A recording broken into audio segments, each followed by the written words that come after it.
Pahingan naman natin ng mensahe ang ating butihing City Vice Mayor, Dede Jersky. Thank you. Magandang umaga po sa ating lahat. Kay Mayor Vico Soto, kay Congressman Roman Romulo, kay Kapitan Manny Alba, sa ating mga kagawad na nandito. Siyempre, ang chief natin ng City DRMO, kay Sir Brian Pong, nandito rin ang engineering department natin, kay Engineer Arta Geronimo, sa ating pong lahat. Magandang umaga. Good morning. Magandang araw talaga ito. No? Alam niyo, itong project nito talagang sabi ko nga, sana ito ay isang bagay na although nandyan, sana hindi, pagdasal natin hindi magamit. Di ba? Pero ang mahalaga, handa tayo. At andyan yung 15 fire, ano ba tawag dyan? Fire boxes ba ang tawag dyan? Or, cabinets pala, fire cabinets natin, no, ready, no? So, again, katulad ng nabanggit kanina, hindi po kasi makapasok yung sa truck dito, no, fire truck, no. So with this, no, 15 fire cabinets po nakakalat dito sa looban natin, sa 4 na homeowners, 400 mahigit na pamilya ang mapoproteksyonan natin. Makikiusap lang po ako, no, dahil meron na po kaming mga na-install na ganyan sa iba't ibang lugar. Minsan yung ibang mga bata pinaglalaruan.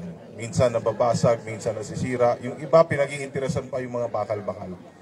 Tandaan po natin, pag yan po ay nasira at pag may sunog dito, pamilya po ninyo ang masasaktan. Kaya sana, pagsabihan natin yung mga bata, no, na alagaan po natin ito dahil ito ay para sa kaligtasan ng bawat isa sa atin dito sa inyong lugar. Muli po, isang magandang umaga at God bless po. Maraming salamat po, Vice Mayor Dede Jersky. Ngayon naman po, pakinggan natin ang mensahe sa atin ng butihing Congressman Roman Romulo. Magandang umaga po sa ating lahat.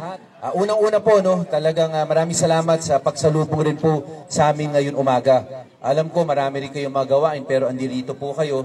Sa totoo, maganda rin kasi ito dahil nagkaroon kami ng pagkakataon na makausap kayo.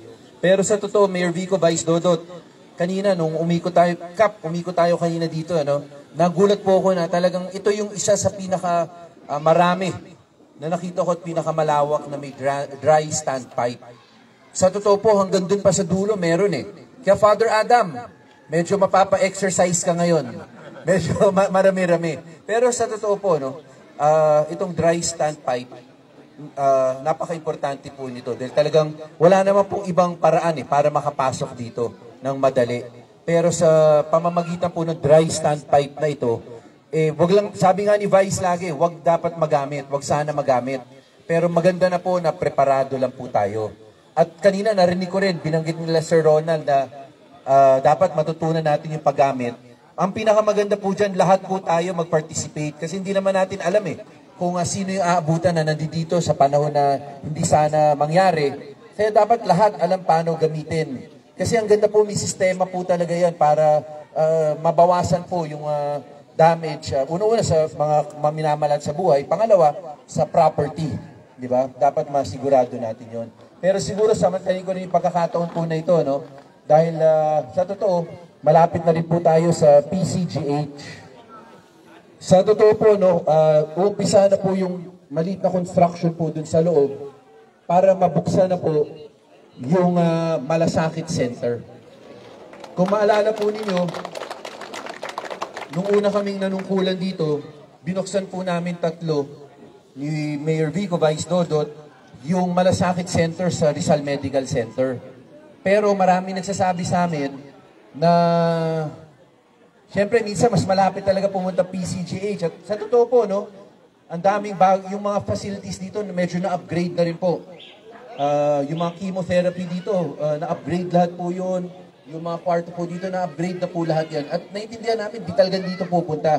Kaya may mga requirements lang ng Department of Health. Yun naman gagawin natin para maiayos na po natin at maumpisa na po by this year sana yung Malasakit Center na yan. Pero sa totoo po, no, nababanggit yung Malasakit Center, pero sa totoo, hopefully po, no, na-introduce na rin po yung sistema dito sa mga hospital natin, na basta meron kang PhilHealth, may no balance billing na. Di ba? So dapat po talaga wala nang babayaran o bawas na bawas na. Again po, no, itong mga to, nababanggit ko lang, although nandito tayo para sa dry standpipe, pero sa dami po natin dito, magandang pagkakataon na mapag-usapan rin yung mga bagay na ito. Kasi hindi natin alam pag nangailangan po tayo talaga ng emergency. Si Vice Dodot kanina, hopefully, may bagong programa si Vice Dodot na babanggitin, ibang pagkakataon, mabanggit mo dito yung sa Pag-asa. Sa Pag-asa Scholars. Kasi maganda rin po yun. Dalawa lang naman talagang dapat natin tutukan. Yung kalusugan at yung tinututukan ninyong edukasyon. So, sa ibang pagkakataon, magkakaroon din nun. Alam ko, dry standpipe, pero sayang kasi yung pagkakataon na makausap po kayo dito na alam ninyo na may mga hakbang po talaga na para may ayos natin. Ang pinakaayaw lang po natin kasi, sa totoo, yung sistema na, papunta na po tayo sa sistema na hindi na po kayo dapat kailangan lumapit sa mga politiko. Kailangan po na institutionalize na para sa ospital. Pagdating po ninyo doon, dapat doon pa lamang ay yung gastusin, matulungan na kayo ng buong buo. Hindi kailangan po na pumunta pa kayo sa isang politiko na, again po, sinasabi rin naman po ni Vice at ni Mayor to, hindi naman namin pera yung ginagastos. Di ba, pera ng taong bayan. So, ayusin natin yun, pati yung sa education natin. Mayor Vico, ngayon, nag-umpisa tayo dati, 12,000 scholars. Ngayon, papunta na sa 25,000 scholars na ang lungsod ng Pasig. Mabanggit ko na rin, yung PLP, libre na rin po yung tuition fee dyan. Simula nung dumating kami, libre na yung tuition fee dyan. Tapos, nung ginawa ni Mayor Vico dyan, nung panahon ng pandemya, meron kang connectivity allowance na hindi na tinanggal. Na tuloy-tuloy na rin po yun. So, libre ng tuition fee dyan, meron pang connectivity allowance yung binibigay sa ating learners. Again po, lahat ito patungo dun sa gusto natin na since ang ginagastos natin, pera ng taong bayan, ito naman ginagastos talaga dito sa Pasig, pero kahit dati naman po pera ng taong bayan, hindi na kailangan pumunta pa sa politiko ang mga tao para humingi ng tulong. Pero ngayon araw po huwag natin kalimutan, kailangan natin matutunan paano gamitin yung dry standpipe. Muli po, magandang umaga po at mabuhay po ang lungsod ng Pasig. Maraming salamat po, Congressman. Ngayon naman po, pakinggan natin ang nagbigay inspirasyon sa atin sa pag-agos ng Pag-asa. Walang iba ang ating butihing Mayor Vico Soto. Magandang umaga po sa ating lahat. Kamusta po kayo? Masasaya po tayo ngayong umaga. Father Adam, maraming salamat po. Alam ko pong sawa na po kayo sa amin, pero nandito pa rin po kayo. Si Father Adam, ngayong linggo, araw-araw po namin kasama. Dahil araw-araw may inaugurate po tayo at may binibless si Father Adam na dry standpipe. At ang laging pinagdadasal ni Father Adam ay sana wag nating magamit yung dry standpipe natin. Pero mabuti na po yung handa tayo. Kesa naman po mabigla tayo isang araw. Lagi natin pinagdadasal na hindi magkaroon ng sunog. Yun ang isa sa pinakamahirap sa lahat, masunugan. Pero mabuti na po yung handa tayo na kung sakali man na magkaroon ng sunog ay hindi na ito lumaki, maagapan ito, magawan po kagad ng paraan ng mga bumbero natin. Kaya po natin ginagawa. Nakita nyo naman po nung ginagawa, alam nyo naman po kung saan siya nakalagay. Hanggang sa dulo at sa mga sulok, meron po tayo. Yan po ay project na naisipan ng ating DRMO at ini-implement ng ating engineering. Yan, nandyan po sila sa gilid. Maraming salamat po sa inyo.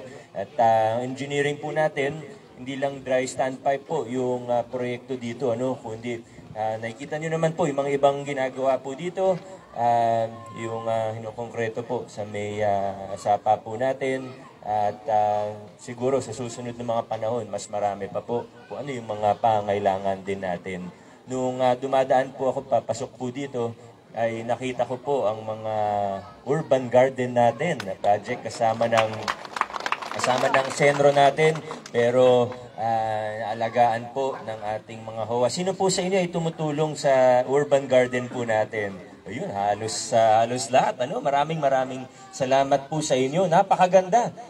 Napakaganda po at mapapakinabangan natin. Yan naman po ang mas importante. Maganda tingnan, maaliwalas, malinis, at magagamit din natin. Makakain natin yung mga anihin po natin mula doon. Sana palaguin pa natin yung urban garden natin. Kung may maisip pa kayo ng mga ibang proyekto na gusto niyo pong mangyari po dito, ay willing na willing po tayo na makipagtulungan. Ang isang napag-usapan po namin nung papasok nga po kami dito, nakasabay ko kasi si Kong papasok, yung mga wires po natin, yung mga medyo matagal na rin natin problema sa Meralco. Ngayon, pagka private kasi, sinubukan namin ni engineer at ako sa Meralco, ayaw po talaga nila gawin yung sa loob na hanggang dun lang sila sa meter wall natin. So sabi ko po, kung may effort na po yung 4 na samahan po natin dito, 4 na HOA, ay para hindi po kayo masyadong mahirapan sa pag-aayos ng mga wire o ng mga kable natin, tutulong po ang engineering department. Humihingi lang po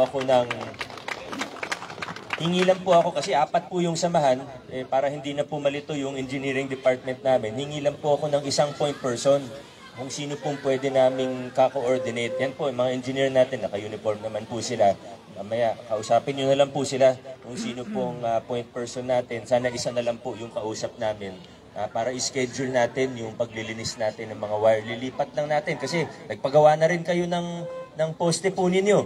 Pero sayang naman yung poste kung hindi sasampay yung mga wire sa poste natin, di ba? So tutulong po kami para ilipat po yung mga kable natin, tanggalin na natin yung mga dead wires po natin. Gaya ng nabanggit ni Kong at ni Vice, po tayong mga proyekto, mga ginagawa po yung sa PCGH. Yan po yung talagang takbuhan natin pag meron tayong problema sa ating kalusugan. Bukod sa mga nagawa na noong nakaraang taon, yung supply building na pinaayos po natin, yung mga kalsada, yung mga susunod po natin, yung kalsada, yung waiting area, na yan din yung isa sa nagiging problema natin, na yung mga nag-aantay sa pasyente, medyo nahihirapan kasi medyo masikip po. Nakapunta na naman po kayo sa ospital natin. So yan po yung mga next project natin sa PCGH. At syempre yung no balance billing, tuloy-tuloy po yung pag-implementa natin yan. Kaya karamihan, pag pupunta sa ospital natin, wala na po talagang binabayaran. Pero syempre, mas maganda kung hindi tayo dumating na sa ospital. Kaya ang pinalalakas talaga natin ngayon, yung primary healthcare or preventive healthcare po natin. Yan naman po, kasama si Kap Manny. Pag may mga kailangan po dito sa Barangay San Miguel, sa 4 po na HOA ninyo ng ating kapitan, hindi naman po nagkukulang yan. Talagang lagi niyang pinapaalala din sa akin kung ano po ang mga pangailangan natin. Kap Manny, may nakalimutan ba ako na gusto natin i-discuss? Siguro yung iba sa susunod na panahon naman, mayroon na lang kung may mga katanungan, pwede nyo naman kami tanungin bago kami umalis po mamaya. Diyan po, di ko na patatagalin pa kasi baka napapagod na si Father Adam. Nahiya po kay Father. Napakabait po talaga niya. Pero muli po sa inyong lahat, maraming salamat at congratulations po sa ating lahat. Thank you po. 2, 1. Yes. Father, Tama mga kaibigan. Father, Natapos na nga itong ribbon cutting at nagisulis sa atin ni Mayor Nico Soto itong ribbon. Ayan, dito sunod tayo kay Father. Ito nga, ayan.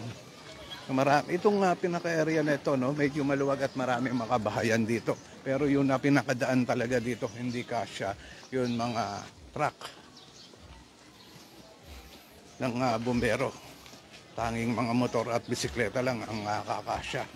Kaya napakaganda nitong project na ito. So ito, yun na isa sa mga dry standpipe na ngayon ay binabasbasan nga ng Holy Water ni Father. Ayan. So madami yan. So dyan ikinokonek yun mga hose na nanggagaling nga sa bombero. At hindi nga mahirapan yun mga fire volunteer natin na maapula ang sunog kung sakasakaling magkaroon. Yan, labas tayo dito sa iskinita na ito at puntahan pa natin yun na iba pang mga dry standpipe na itinayo nga dito. Marami ito at napakahaba dun sa mga iskinita. Ito pa yun na isa, meron pala dito. Ayan. So yan, connected yan. May tubo yan, mga kaibigan, na nakakonect hanggang doon sa labas. Nakakonect yan sa labas. Tapos, puntahan natin yun na, iba pa, dito, sa banda dito. Ayan. Andito yung mga fire volunteer natin. Kung saan nakakonect yun na hose na yan. Doon sa dry standpipe. Yan, nakakonect yan doon sa hose, sa tubo. Madaling maapula nga naman kung magkakaroon ng sunog. Ito, pupuntahan natin, no? Kasama si Father. So, ito yung dry standpipe. Ito yung tinesting natin. Yan. Nagbubuga. Mamaya pa, papabuga. Yan. So, mapapansin nyo, nakakabit yung hose na puti na yan. No? Ayan yung huting hose. At ayan ay ibinubuga nga. Dito, kanina, tinesting na nga yan. At pinakita sa tao. At mamaya, magkakaroon din ng demonstration o ituturo rin sa mga taga rito kung paano nga ginagamit itong itinayong dry standpipe na makikita natin. So, doon lang ikakabit, no? Napakadali, di ba? Napakasimple. Kung magkaroon ng sunog dito, ikakabit lang doon sa dry standpipe na yon, agad nilang mahapula ang sunog. Okay.